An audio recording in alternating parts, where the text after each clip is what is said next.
दुर्गा भगवती माता मन्दिरका व्यवस्थापन समितिका संयोजकज्यू, यस कार्यक्रमका गुरु र यस कार्यक्रममा उपस्थित हुनुहुने स्वतन्त्र नागरिक समाज सुन्दर हरेचा मोरङका आदरणीय व्यक्तित्वहरू र यस कार्यक्रमलाई भव्य र सभ्य रूपमा सम्पन्न पार्नका लागि उपस्थित हुनुहुने यस धादिटोलवासी आमाबुवा दाजुभाइ तथा दिदीबहिनीहरू, स्वीकार्नुहोस् स्वतन्त्र नागरिक समाज सुन्दर हरेचा मोरङ तथा म नेत्र चौलागाईको न्यानो माया अनि नमस्कार।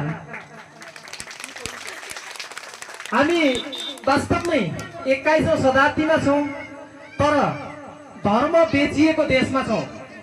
तर धर्म बेचिएको देशमा हुँदै गर्दा पनि हामीले धर्म संस्कृतिलाई यसरी बचाएका छौं। हामीले मठ मन्दिरहरूलाई पूजा गर्न छोडेका छैनौं, पूजा गर्न छोड्नु पनि हुँदैन। हामी संयम छौं, सभ्य छौं। त्यसैले आज राति पनि हामी यो कार्यक्रम गरिराखेका छौं। यो माताको मन्दिरमा आएर सबैजनाले चाहिँ, सबै भक्तजनहरूले चाहिँ माया प्रेम र सद्भाव राखिराख्नु भएको छ। किन भन्दा हामी इतिहासदेखि नै धर्म कर्म धर्म संस्कृति मान्दै आएका छौं। पुराण मान्छौं हामी, धर्म संस्कृति मान्छौं हामी, धर्म संस्कार मान्छौं हामी, बुवा आमालाई मान्छौं हामी। त्यसैले हामी नेपाली हौं। यो धर्म संस्कृति संस्कार बेचिँदै गरेको देश हामीले जोगाउनु पर्छ, हामी युवाले जोगाउनु पर्छ भनेर हामीले चाहिँ आवाज उठाएका छौं।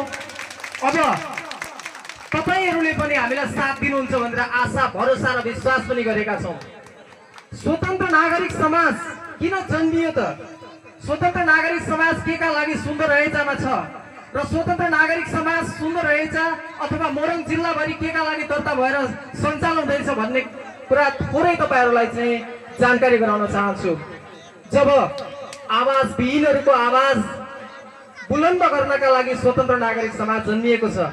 जहाँ भोका हुनुहुन्छ, जहाँ नाङ्गा हुनुहुन्छ, जहाँ खान नपाएका मान्छेहरू हुनुहुन्छ, त्यहाँ पुगेर स्वतन्त्र नागरिक समाजले इच्छा भए पनि खाना दिने गरेको छ र नाङ्गाहरूलाई चाहिँ एउटा भए पनि कपडा दिने काम गरेको छ। र त्यति मात्रै होइन, विभिन्न सङ्घ संस्थाहरूमा गएर सहयोग गर्दै आएको छ स्वतन्त्र नागरिक समाजले।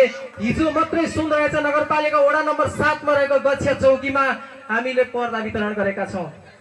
र त्यस्तै गरेर भोलिको कार्यक्रम छ हामीसँग। भोलिको कार्यक्रममा सक्नुहुन्छ भने तपाईहरु पनि उपस्थित हुन सक्नुहुन्छ।